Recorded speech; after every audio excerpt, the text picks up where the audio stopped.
Sa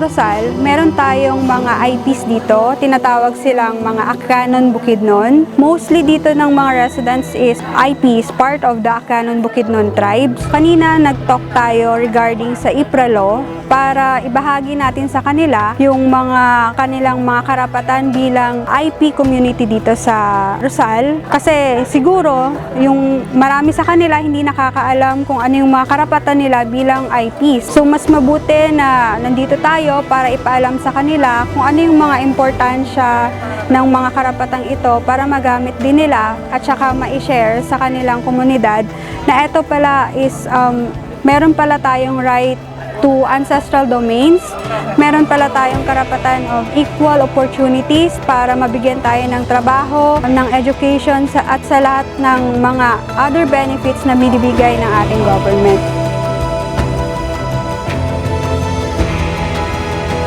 Kasayod yun kami kung ano ro inyo nga kalisod nga ginabatsyag adlaw-adlaw, no? Nga kabudlay gid man nga mag-adto sa banwa, no? Para lang mag-usoy abogado kung may inyo mga problema. Kaya dayang Project Alak namon, do among intensyon hay idala do legal service ag legal aid paadto sa mga pumuyo nga magayo sa banwa. So kami mismo ang lumalapit sa inyo para kayo ay matulungan. Kasi kung walang ibang tutulong, sino pa ba ang lalapit? Di ba po? So ngayon nandito sila, nagpapasalamat po kami dahil dito sa barangay namin is maraming tao na hindi pa po nakapagpa-registered ng mga pangalan nila nang dahil po sa tinatawag natin na malayo sila sa bayan at saka walang pira na panggasto kasi kami sa indigenous people, kami po yung IP na tinatawag dito sa Barangay Rosal. So ngayon nagpapasalamat po kami na nandito sila mismo ang naglapit ng serbisyo nila para sa mga taga-Barangay Rosal at sa ibang barangay din na nandito ngayon. Kaya maraming salamat po. Nagpapasalamat kami sa Project Alak dahil naging part kami ng napakagandang proyekto na ito dahil maganda ang kanyang layunin, lalong-lalo na para sa mga kliyente na malayo sa bayan. Maraming salamat po kasi po sa inano nila kanina, malaki ang natutunan namin na hindi pa namin po natutunan. Marami po kaming natutunan sa kanila. Una-una sa livelihood or sa DTI. Lahat ay para sa sa kabuhayan namin dito sa barangay. At maganda sana ma-improve at natulungan nila kami at sana kami makatulong din sa kanila. Malaking tulong po na malayo sila, halos hindi sila makakarating ng maaga o maayos sa papunta ng bayan para sa mga ganyang bagay. So dahil sa kay DTI, may panibagong kaalaman sila about sa negosyo.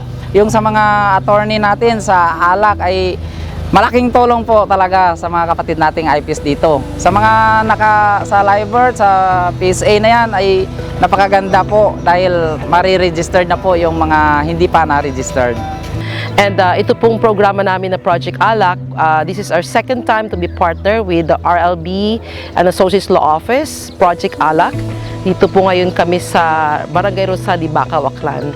And napakaganda po ng experience ko for the first time. Andito po ako ngayon face-to-face kasi yung last February po wala po ako dito, but I heard very successful din yung nangyari na yon.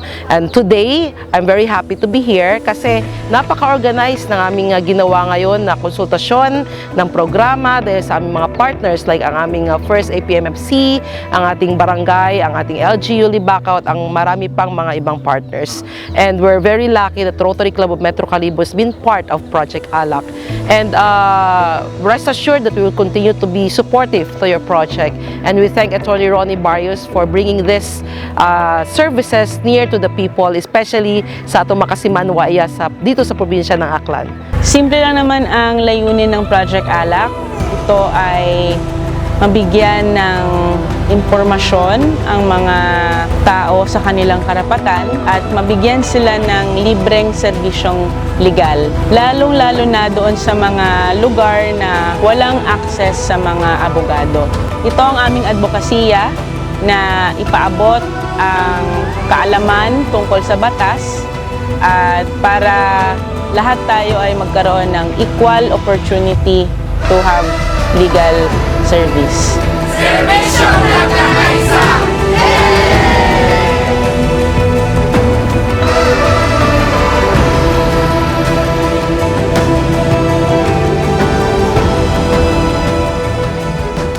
Sa aming mga kapatid na mga katutubong Aklan ng Bukidnon, sana ay nagustuhan ninyo ang aming munting proyekto at sana ay maibahagi natin ang anumang natutunan natin ngayon sa ating komunidad. Sa muli, maraming salamat at God bless us all.